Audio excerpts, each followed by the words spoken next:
आप सभी को प्रणाम। जय गुरुदेव। आज के इस अध्याय से पहले सभी मिलकर गायत्री मंत्र करेंगे। ओम भूर्भुवः स्वः तत्सवितुर्वरेण्यं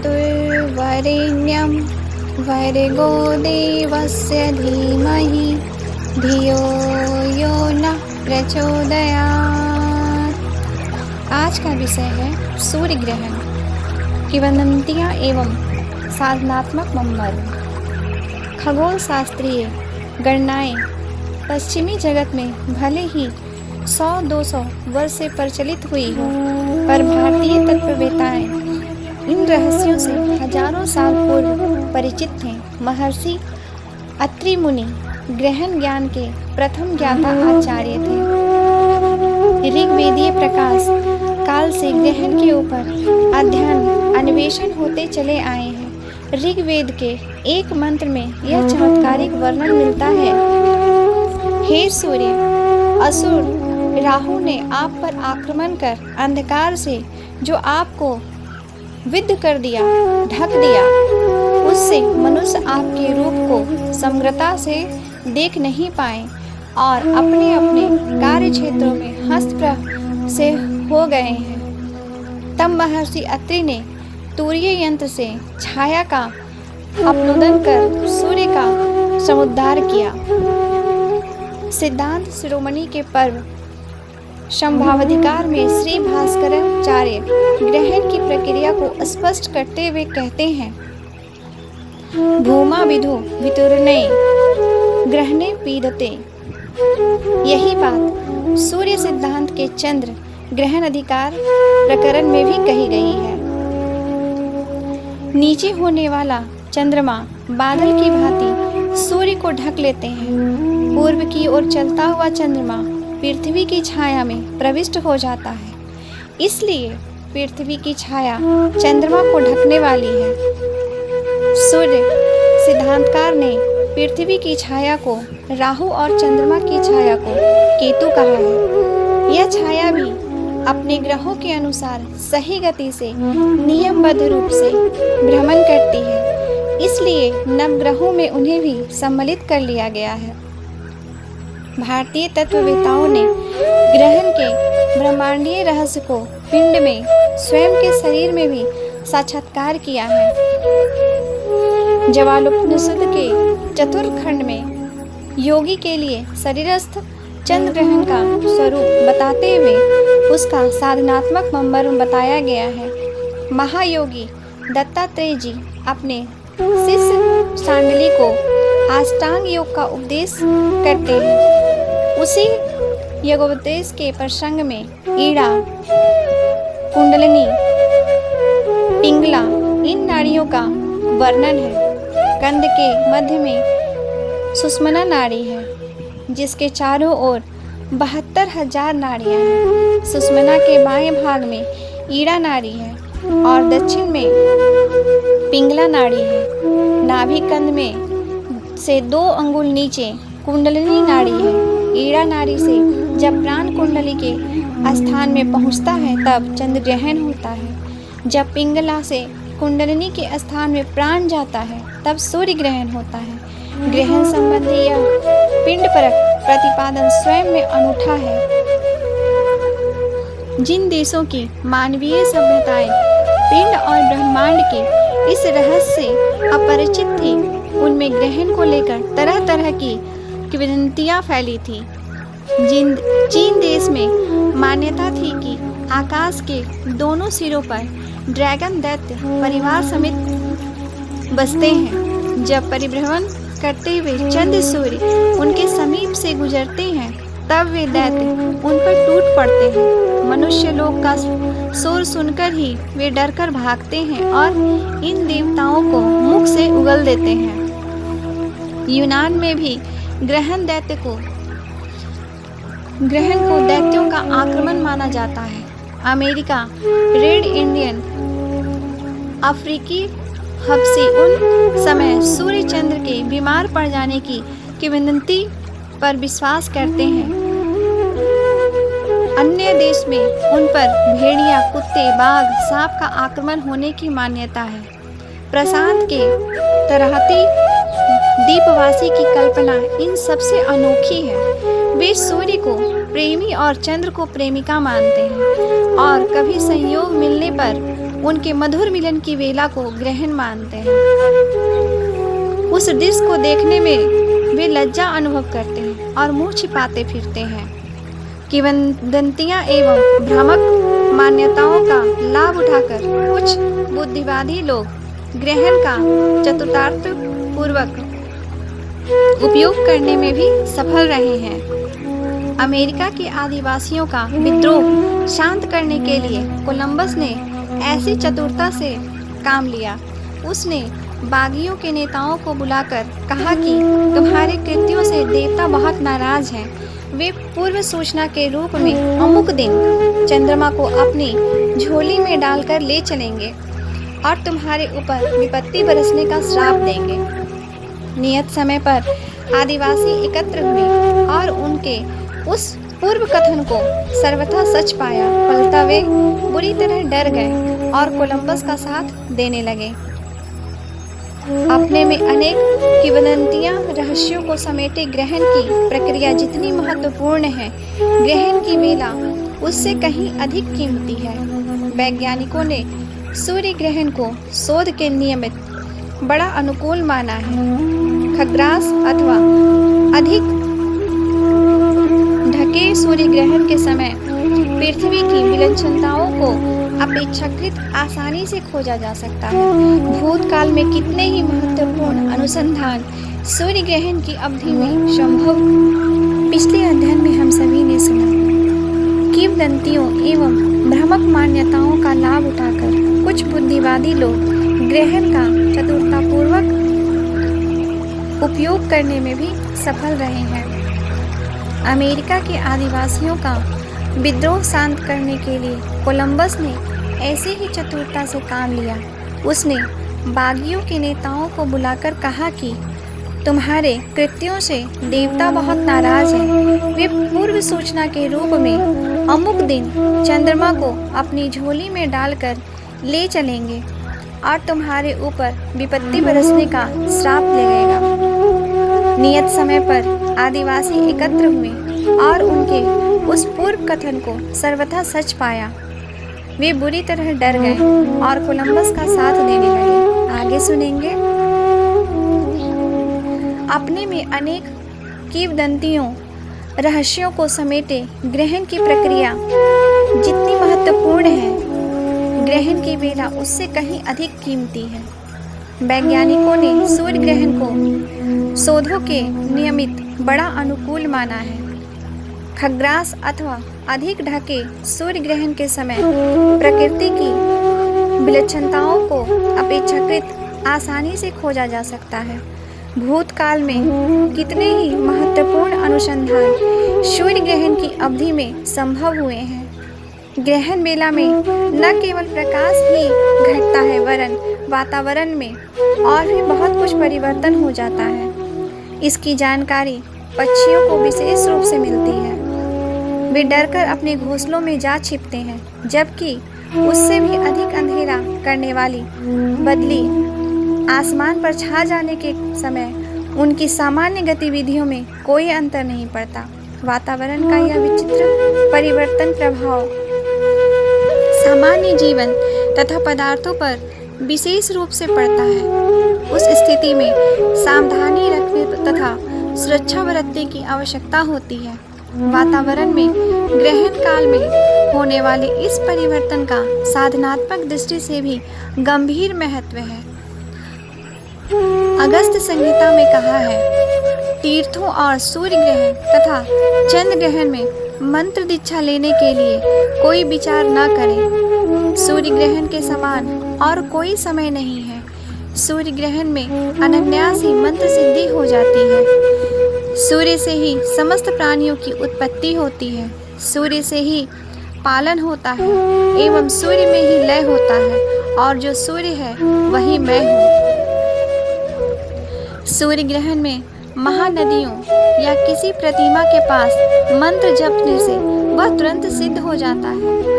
प्रायः हर वर्ष सूर्य ग्रहण व चंद्र ग्रहण की एक श्रृंखला बनी ही रहती है।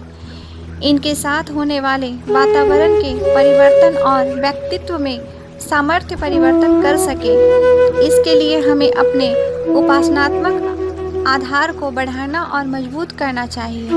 अगले दिनों सौर ग्रहणों की संख्या में बढ़ोतरी होने जा रही है। चूँकि यह संधि काल है, इस अवधि में की गई साधना निश्चित रूप से भगवान भुवन भास्कर की अनुकंपाओं का निमित्त कारण बनेगी, इनमें कोई संदेह नहीं है। आगे का विषय है सूर्य चंद्र ग्रहण और उनमें सभी तथ्य। गणित शास्त्र के कुछ अजूबे हैं जिनके कारण कई पद्धतियां अपनाकर भी एक ही निष्कर्ष पर पहुंचा जा सकता है। एक स्थान पर पहुंचने के लिए रास्ते हो सकते हैं और उनके बीच में पड़ने वाले स्थानों के नाम रूप स्वभावतः भिन्न होंगे। फिर भी निर्धारित लक्ष्य तक पहुंचने उनमें से किसी भी मार्ग में से हो सकता है। यही बात धर्मों के संबंध में भी है। वे रास्तों की तरह हैं जो भिन्न होते हुए भी हमें संयम और उदारता के कदम बढ़ाते हुए पूर्णता के लक्ष्य तक पहुंचाने में सहायता करते हैं। आवश्यक नहीं कि इन धर्म मान्यताओं के ढांचों में एक रूपता हो।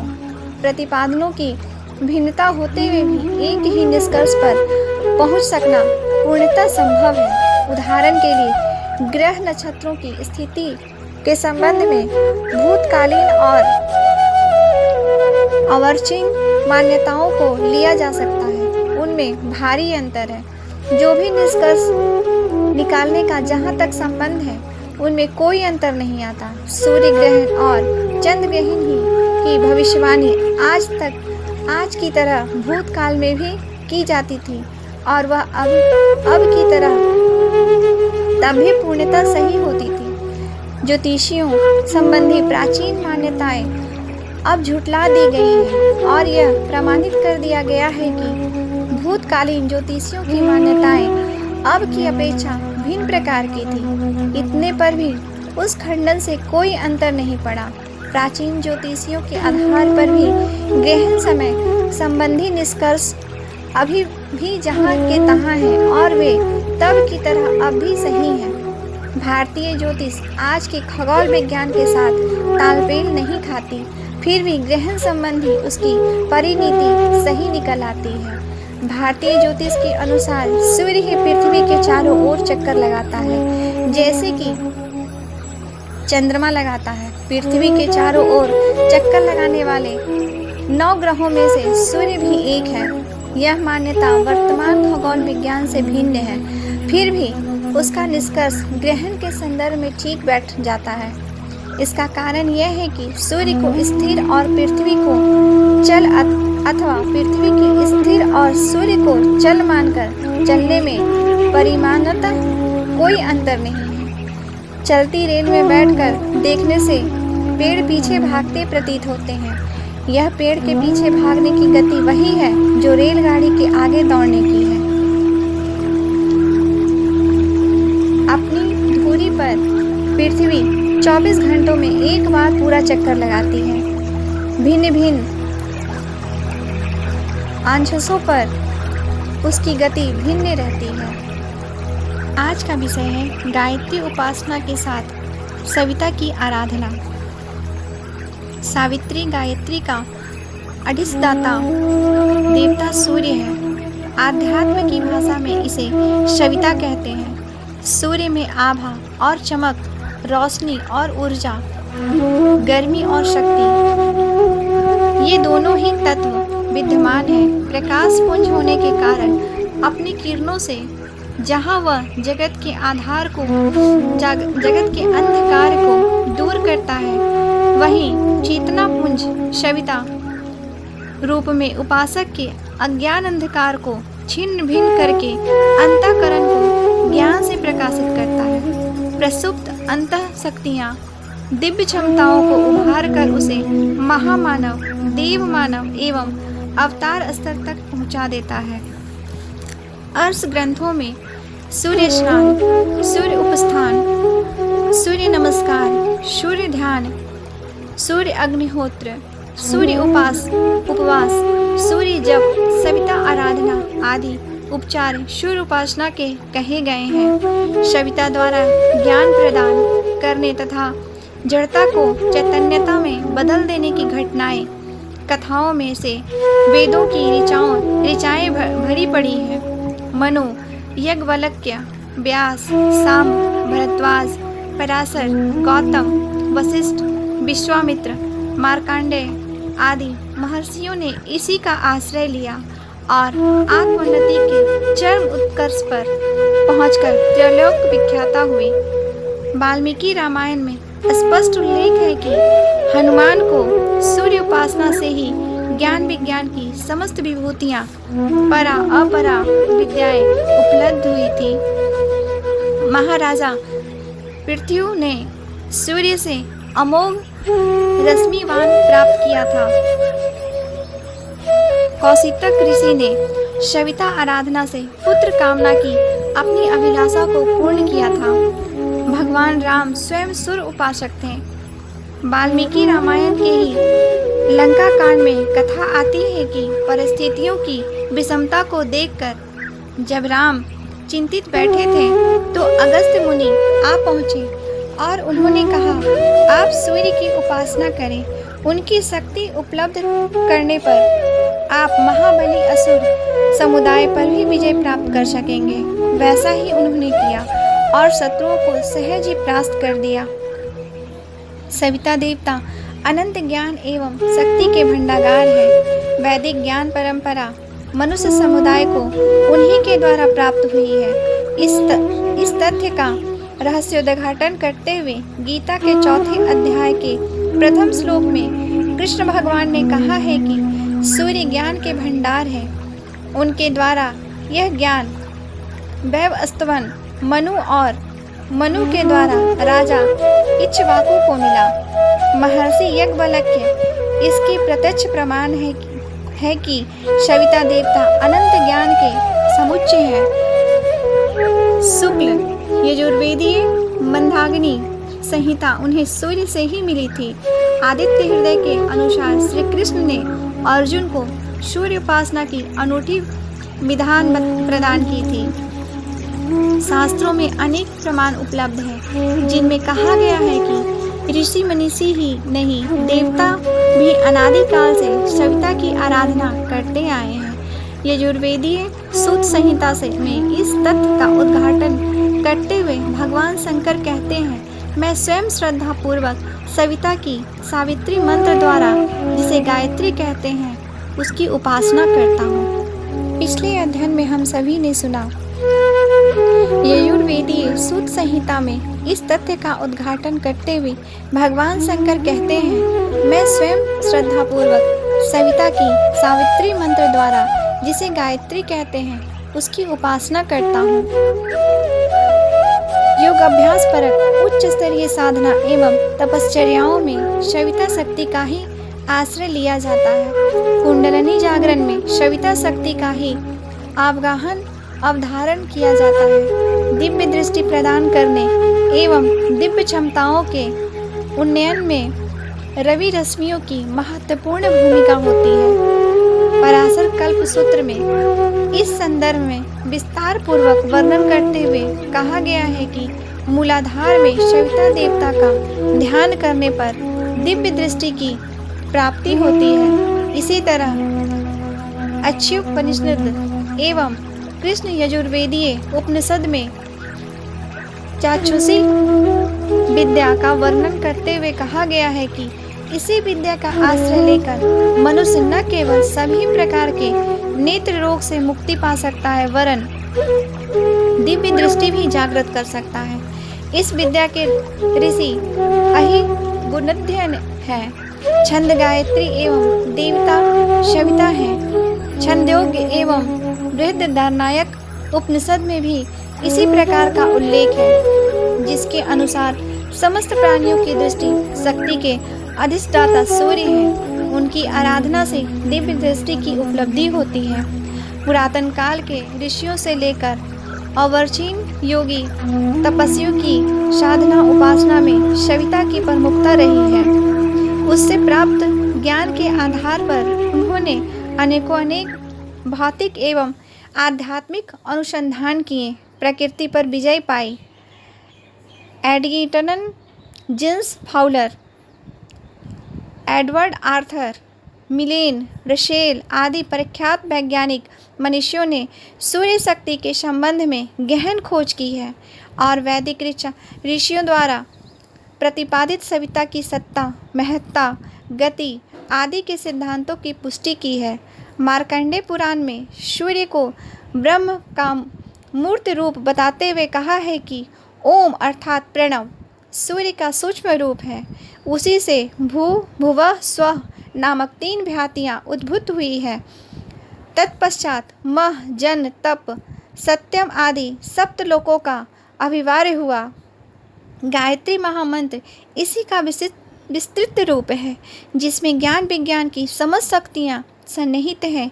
यही कारण है कि प्रचलित विविध उपासना पद्धतियों में सूर्यमंडल में ईश्वर की इष्ट की भावना करना सबसे महत्वपूर्ण एवं सर्वाधिक फलदायी बताया गया है। आत्मज्योति को प्रखर, प्रचंड बनाने एवं ओजस्वी, तेजस्वी बनाने के लिए सविता की ध्यान साधना को आत्मवेताओं ने शीघ्र परिणाम प्रस्तुत करने वाली पाया है। बृहद्योगी याज्ञवल्क्य में सविता की ज्योति साधना को सर्वश्रेष्ठ माना है और कहा है कि गायत्री मंत्र का जप करते हुए सूर्य के दिव्य तेज को अपने में धारण करना चाहिए। पिछले अध्ययन में हम सभी ने सुना, आत्मज्योति को प्रखर, प्रचंड बनाने एवं ओजस्वी, तेजस्वी बनाने के लिए सविता की ध्यान साधना को आध्यात्मवेताओं ने शीघ्र परिणाम प्रस्तुत करने वाली पाया है। बृहद्योगी याज्ञवल्क्य में सविता की ज्योति साधना को सर्वश्रेष्ठ माना है और कहा है कि गायत्री मंत्र का जप करते हुए सूर्य के दिव्य तेज को अपने में धारण करना चाहिए। आगे सुनेंगे तत्सवितुर्वरेण्यम। तत्सवितुर्वरेण्यम में वस्तुतः सविता ही ध्येय है। सूर्य उपनिषद, चक्षु उपनिषद, अच्छ्यु उपनिषद आदि अर्ष ग्रंथों में इसी तेज पुंज की उपासना करने को कहा गया है। बृहस्पराशर स्मृति में सूर्यमंडल में स्थित भगवान विष्णु का ध्यान करने का विधान है। यथा ध्येय सदा सविता मंडल मध्यवर्ती नारायण। बृहस्पराशर स्मृति यजुर्वेद में मंत्र की आदित्य मंडल मध्यस्थ परमात्मा की ध्यान धारणा करने की ओर संकेत करता है। शिव उपासक इनका ही ज्योतिर्लिंग के रूप में ध्यान करते हैं। गायत्री एवं सावित्री उपासक तीनों कालों में दिव्य तेजोमय सूर्य की उपासना करते और सद्बुद्धि प्राप्ति के लिए अभ्यर्थना करते हैं। महाभारत में इसकी महिमा महत्ता का वर्णन करते हुए ऋषि ने उन्हें ही सांख्य योगियों के प्रातव्य स्थल, कर्म योगियों के आश्रयदाता एवं मुमुक्षुओं के मुक्ति प्रदाता बताए हैं। समस्त प्राणियों के उत्पादक, पालक, पोषणकर्ता वही हैं। सकाम या निष्काम भाव से साकार या निराकार प्रकाश पुंज के रूप में जो इन्हें जैसे मानते और उपासना करते हैं, तदनुरूप उसकी पूर्ति सविता देवता अवश्य करते हैं। श्रद्धा विश्वास की प्रगाढ़ता ही इस फलितार्थ में महत्वपूर्ण भूमिका संपन्न करती है। भोजन पकाने में जिस प्रकार अग्नि अनिवार्य है, उसी प्रकार आत्मा को देवात्मा के रूप में विकसित करने के लिए दिव्य ऊर्जा की आवश्यकता है। देव शक्ति कोई भी क्यों ना हो, किसी भी नाम, रूप, गुण या महत्व वाले देवता की आराधना भले ही की जाए, पर उनके साथ सूर्य तत्व का समावेश आवश्यक है। वेदों में देव शक्तियों का निरूपण सूर्य रश्मियों के रूप में किया गया है। अतः जिस प्रकार बिना अग्नि के भोजन नहीं पक सकता, ठीक उसी प्रकार बिना सूर्य समन्वय के किसी भी स्तर का देवाराधन्य संपन्न नहीं हो सकता। गायत्री मंत्र अन्य वेद मंत्रों की भांति एक शब्द समुच्चय ही है, पर उसमें जो निहित शक्ति संवेदना का बाहुल्य पाया जाता है वह सविता की शक्ति के समन्वय से ही होता है। गायत्री महामंत्र का जप और प्रातःकालीन स्वर्णिम सूर्य सविता का ध्यान, इन दोनों प्रयोगों का समन्वय होने पर ही उन लाभों का अवतरण होता है जिनका वर्णन इस महामंत्र के महात्म्य में किया गया है। गायत्री की समग्रता तभी आती है जब उसे सूर्यमंडल मध्यस्थता की स्थिति में अपनाया जाए। केवल मंत्र जप भी अधूरा है और केवल ध्यान से भी अभीष्ट की पूर्ति नहीं होती। अग्नि के प्रज्वलन के लिए सूखे ईंधन की भी आवश्यकता पड़ती है, अन्यथा एकाकी रहने पर वे दोनों ही निरर्थक हो जाते हैं। ईंधन न हो या गीला हो तो अग्नि प्रज्वलित कैसे हो।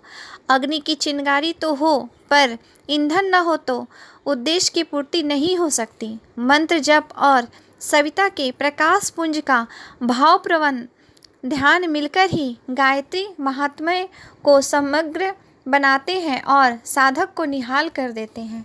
आज के लिए यहीं तक। आप सभी को प्रणाम। जय गुरुदेव।